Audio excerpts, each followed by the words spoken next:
안녕하세요. 유상민 목사입니다. 오늘은 가장 분주한 토요일입니다. 한 주간 열심히 해도 토요일이 되면 항상 밀려있는 일이 있습니다. 그것들을 보면 한 주간 성실하게 살지 못한 것 같아 아쉽지만 그래도 어쩔 수 없습니다. 밀린 일 붙잡고 하나씩 씨름하다 보면 어쨌든 끝나게 되는 게 또 일입니다. 아직도 해야 될 일이 있어서 마음이 무겁지만 그래도 오늘도 끝까지 잘 마칠 것입니다. 오늘 제 책이 나왔습니다. 이겁니다. 최근 한 달 정도 매달렸던 작업이 끝나고 인쇄된 책이 오늘 나왔습니다. 저에게 저자 증정본으로 몇 권 도착을 했고 각 서점에서도 판매를 시작했습니다. 작년 사순절 기간에 교우들과 가정예배를 드렸던 자료를 모은 책인데 지난 한 달 동안 출판사와 함께 작업을 하면서 스트레스가 좀 있었습니다. 그래도 이렇게 인쇄돼서 나온 책을 보니 뭔가 뿌듯한 마음이 들기도 합니다. 교우들과 함께 했던 기록이라 생각하니 더 그렇습니다. 지난 한 해 우리 모두 코로나로 힘겨웠지만 그래도 우리가 무기력하게만 있었던 것은 아니라는 생각에 위로가 되기도 합니다.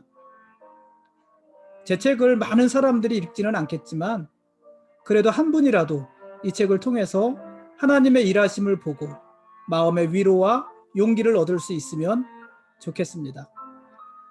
오늘 말씀 보시겠습니다.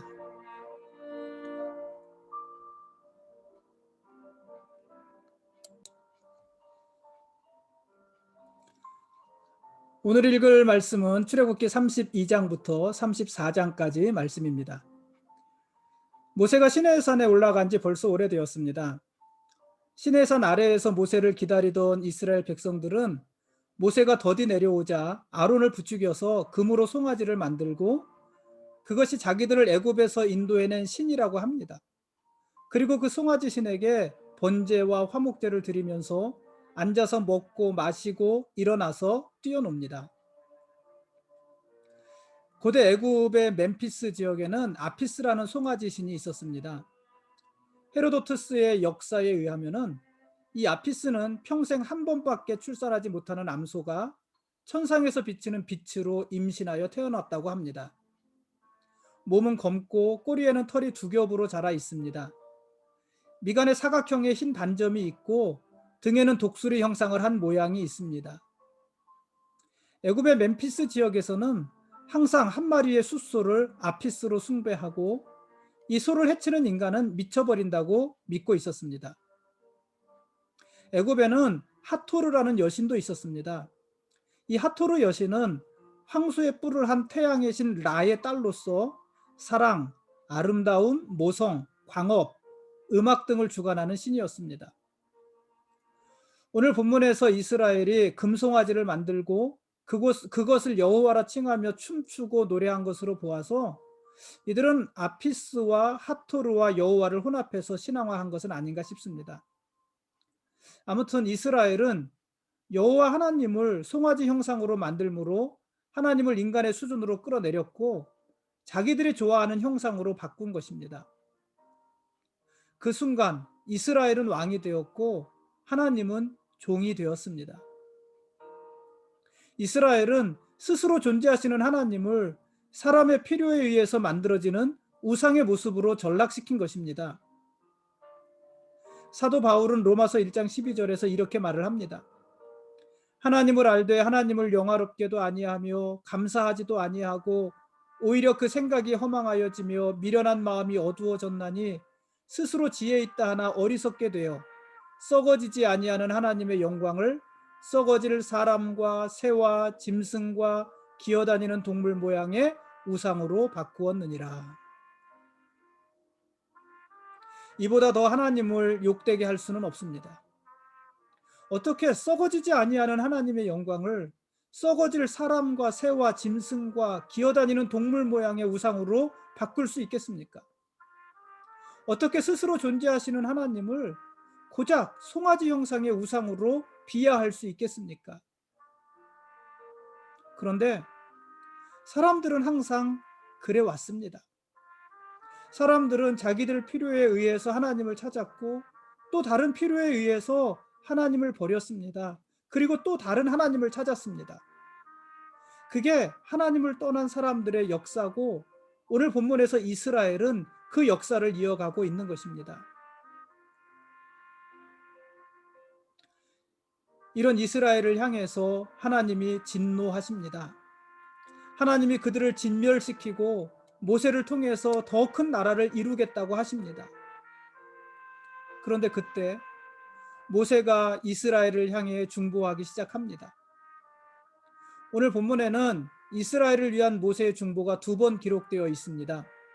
32장 11절에서 13절까지 중보를 하고 32장 31절과 32절에서 다시 한번 모세가 중보를 합니다. 모세의 중보는 이렇습니다. 첫째, 하나님께서 이스라엘을 진멸시킴으로 그동안 이스라엘을 위해 하셨던 모든 일들을 헛되게 하시겠습니까? 둘째, 하나님이 이스라엘을 진노하셔서 이스라엘을 멸망시키시면 그것은 애굽 사람들의 비웃음이 될 것입니다. 셋째, 아브라함과 이삭과 야곱과 맺으신 언약을 기억해 주십시오. 이것이 모세의 중보였습니다. 모세는 이렇게 중보하면서 비록 이스라엘이 하나님께 큰 죄를 지었을지라도 그들의 죄를 용서해 달라고 합니다. 만일 하나님께서 이스라엘의 죄를 용서해 주지 않으시려면 자기의 이름도 주께서 기록하신 책에서 지워달라고 합니다. 하나님께서는 모세의 이런 중보를 들으셨고, 그리고 이스라엘을 용서하십니다. 그리고 이스라엘과 다시 언약을 맺으십니다.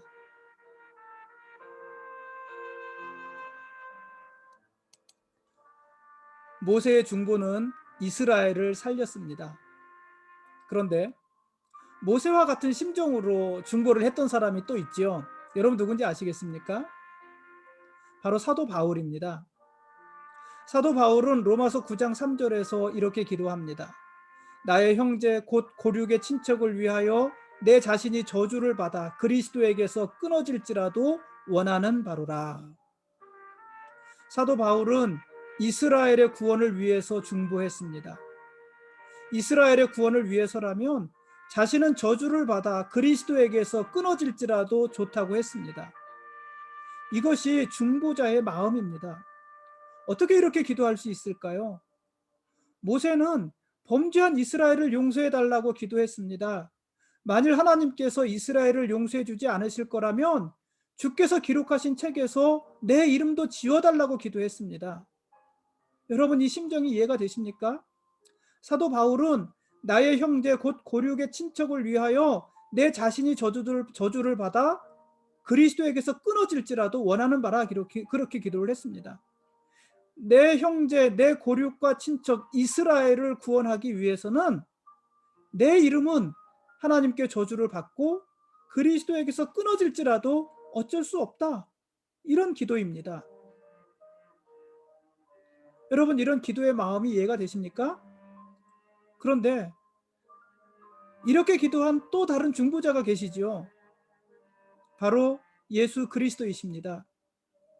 예수님은 우리를 위해 중보하셨습니다. 예수님은 십자가 위에서 이렇게 기도하셨습니다. 아버지, 저들을 사하여 주옵소서. 자기들이 하는 것을 알지 못함이니이다. 이때 예수님이 중보한 사람들은 자신을 벌거벗겨 십자가에 못 박고 그 옷을 제비 뽑아 나눠 가지는 사람들이었습니다. 이런 예수님의 중보로 이스라엘이 살았고 오늘 우리가 산 것입니다.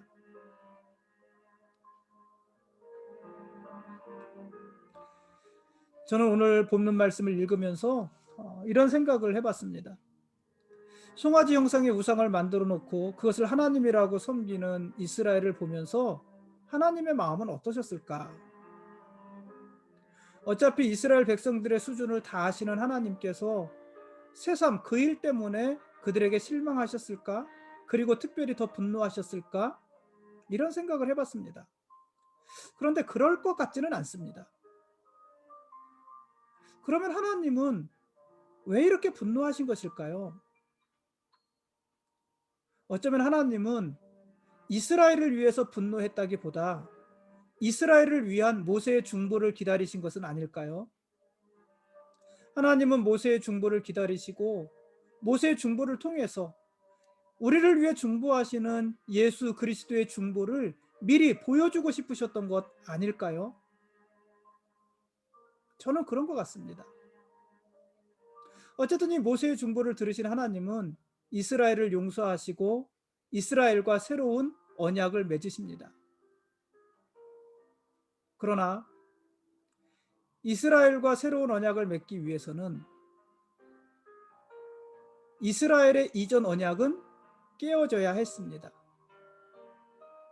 그렇죠. 이전 언약이 깨어져야 새로운 언약을 맺을 거 아니겠습니까? 시내산에서 내려와서 이스라엘 백성들의 광기 어린 모습을 본 모세는 하나님이 직접 써주신 십계명 돌판을 산 아래로 던져서 깨버립니다. 무슨 의미일까요? 모세가 돌판을 깼다는 것은 단순히 모세가 그 정도로 분노했다는 것이 아니라 하나님과의 언약이 깨졌다는 것입니다. 계약은 원래 쌍방이 합의하는 것이고 서로가 의무를 이행하는 것 아닙니까? 그런데 만일 합의한 쌍방 중에 한쪽이 의무를 이행하지 않으면, 의무를 깨뜨리면 그 계약은 깨지는 것입니다. 계약은 한쪽에서만 깨지는 것이 아니라 양쪽에서 다 깨지는 것입니다. 그런데 이스라엘이 하나님과의 언약을 깨뜨린 것입니다. 그러므로 하나님과 이스라엘의 이전 언약은 깨어졌습니다. 모세는 언약의 돌판을 깨뜨림으로 그것을 이스라엘에게 보여주는 것입니다. 그리고 하나님 편에 선 레위 사람들을 통해서 이스라엘 사람 3,000명을 죽입니다. 그리고 모세는 다시 이스라엘을 위해서 하나님께 중보합니다.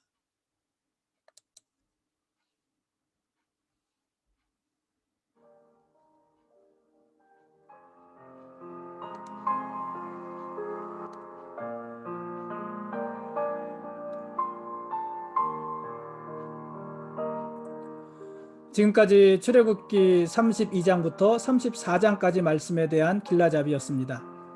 내일은 출애굽기 35장부터 38장까지 말씀을 읽겠습니다. 시내산 위에서 모세가 하나님을 대면하는 동안 시내산 아래에서 이스라엘은 우상을 만들었습니다. 하나님은 모세에게 이스라엘이 지켜야 될 계명을 주셨습니다. 너는 나 외에는 다른 신들을 내게 두지 말라. 너를 위하여 새긴 우상을 만들지 말고 또 위로 하늘에 있는 것이나 아래로 땅에 있는 것이나 땅 아래 물속에 있는 것에 어떤 형상도 만들지 말며 그것들에게 절하지 말며 그것들을 섬기지 말라. 너는 네 하나님 여호와의 이름을 망령되게 부르지 말라. 하나님이 이스라엘에게 이런 계명을 주셨습니다. 그리고 하나님이 이스라엘에게 이런 계명을 주시는 동안 이스라엘은 우상을 만들고 그 우상을 하나님이라고 부르며 섬겼습니다.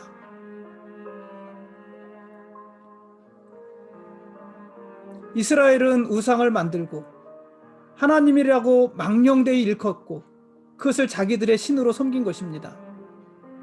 참 아이러니하지 않습니까? 지금 이스라엘의 진영에는 구름 기둥이 있고 불 기둥이 있습니다. 모세가 올라가 있는 시내산에는 하나님의 영광이 가득 채워져 있습니다. 모두가 그것을 볼 수 있고 그것 속에서 모두가 하나님의 임재를 느낄 수 있었습니다. 낮에는 구름 기둥이 있지요. 밤에는 불 기둥이 있지요. 모세가 올라가 있는 시내산 꼭대기에서는 밤낮을 가리지 않고 하나님의 영광이 가득 내려와 있지요. 그것을 보고 있는 것입니다. 그 속에서 이스라엘이 있는 것입니다. 그리고 그것을 보면서 그 속에서 이스라엘은 이런 짓을 하고 있는 것입니다. 여러분, 그게 딱 우리의 수준이라는 생각이 들지 않으십니까? 그러나 그럼에도 불구하고 우리에게 희망은 있습니다. 하나님이 그런 죄악까지도, 그런 이스라엘의 죄악까지도 용서하셨기 때문입니다. 하나님은 긍휼을 구하는 모세의 기도를 들으시고 이스라엘의 죄악을 용서해 주셨습니다.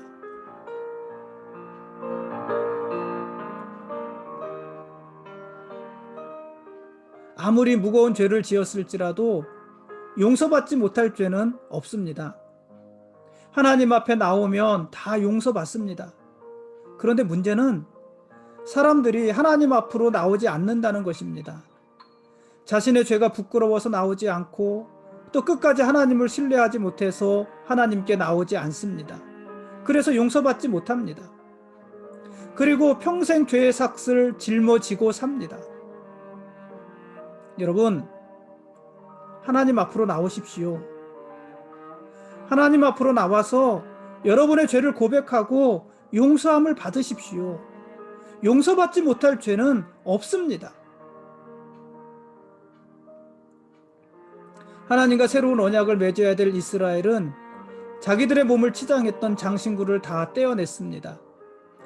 이스라엘이 자신들의 몸을 장신구로 치장했다는 것은 이스라엘이 아직도 애굽 문화를 따른 복장 양식을 가지고 있었다는 것입니다. 이스라엘은 출애굽했지만 여전히 애굽의 습성대로 살고 있습니다. 그런데 이제는 그 모든 것을 정리해야 합니다. 더 이상 애굽에서의 삶을 이어가며 살아서는 안 됩니다. 이제는 하나님 나라의 백성으로서의 삶을 살아야 합니다. 그래서 이스라엘은 그 몸의 장신구들을 다 떼어내고 하나님의 궁유를 구하며 하나님과 새로운 언약을 맺습니다. 오늘 우리들에게도 떼어내야 될 장신구가 있지 않을까요? 우리 모두 하나님 앞에 나왔으니까 그것이 아무리 유행이고 그것이 아무리 우리 눈에 좋아 보이는 것이라 할지라도 끊어버려야 될 일들이 있지 않겠습니까? 장신구를 떼어내는 일, 거기서부터 하나님과의 새 언약은 시작되어지는 것입니다.